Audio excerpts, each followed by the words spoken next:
Hi, Davide here, and welcome back to my channel, The Impertinent Collector, where I get to share with you the items that make up the collection that I started when I was 8 years old. You see, collecting is like weaving an ever-ending tapestry, where every strand adds to the merging pattern. But within that pattern, not only you have the history of every single object, but you have the hidden personal journey of the collector himself. Now, today's item is very dear to me for a number of reasons.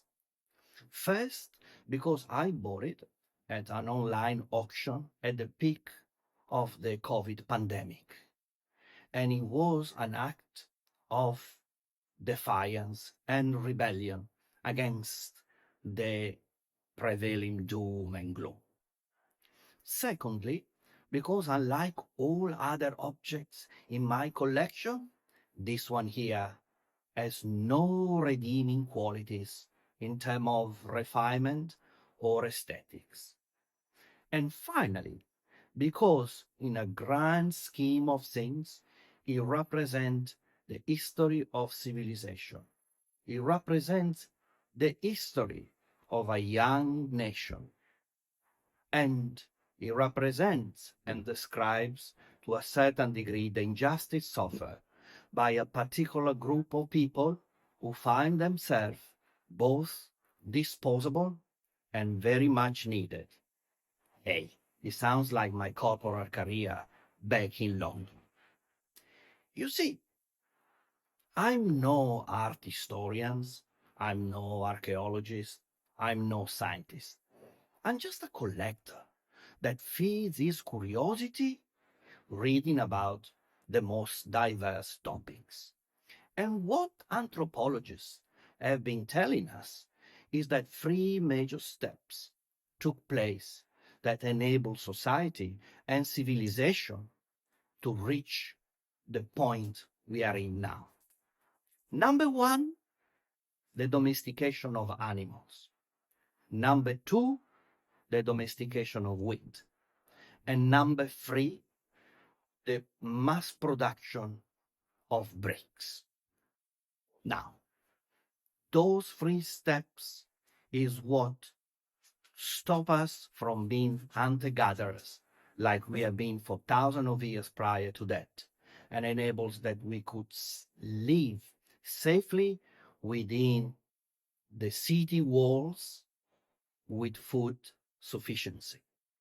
Huge, absolutely huge. And so, bear this in mind and join me in Sydney. It's the end of January, which means that normally here is around 40 degrees. And the year is 1788.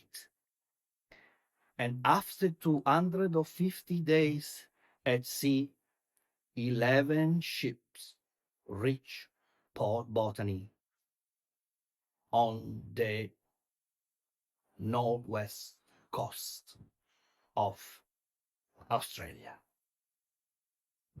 So, what happens then? On those 11 ships, you have 1,400 passengers.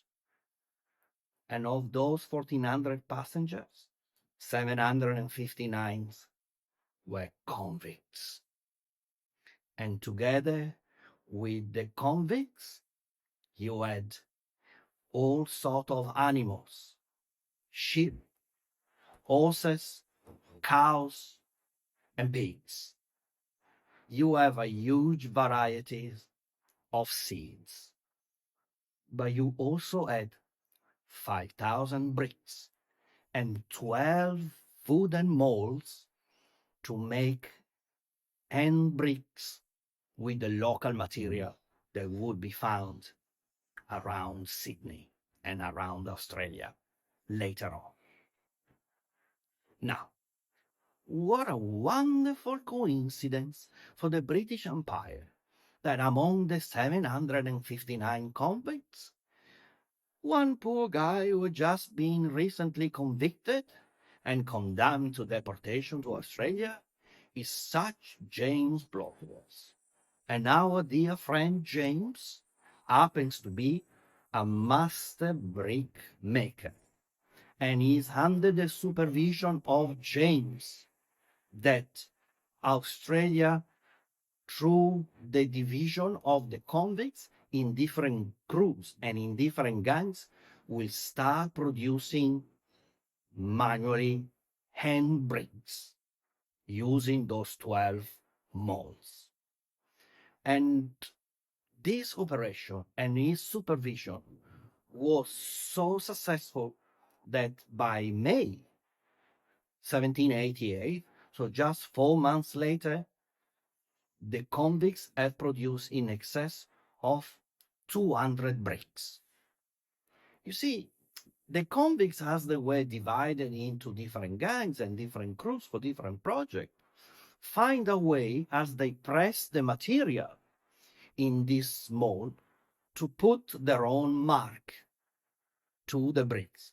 It was also a way to account for how many bricks each crew, each gang was producing daily. And they start using all sorts of symbols, starting with card symbols. So you have diamonds, you have cups, you have spades, those hearts, those were imprinted in the wet brick as it was getting compressed. And this process of making bricks lasted roughly until 1820s, when mechanical devices were imported into Australia and the bricks were no longer made by hand. So guess what? When I found that I had the opportunity to acquire one of such bricks in a contest in which Sydney's skyline is changing at a phenomenal pace, and more glass and steel skyscrapers have been added to Sydney, the opportunity to gain one of these for me was irresistible. I had to have it. My very much convict brick with a diamond sign, you know, how incredible, considering that I work in the diamond industry. I know I didn't tell you that, didn't I? And so this is my special item that is now part of my collection. And I would like to say this with the greatest respect for the Aboriginals of Australia, that I consider the rightful owners and custodians of the land, and that I personally consider as my host. Today, I bow to the convicts because I feel like one of yours. Even if I've not been deported, I've not been convicted yet. I traveled by plane, and my journey was 25 hours and not 250 days. And may I confess, I travel business class. To you, today, I bow. And this is the story of my convict brick that made the foundation of Sydney, Australia. Ciao. And as always, if you like this content, don't forget to like this video, to subscribe, and to leave me a comment. Okay, guys? I have plenty more. But look at the sheer brutal beauty of this. Every time I get it, I feel like I'm now part of the history of a country that I call home.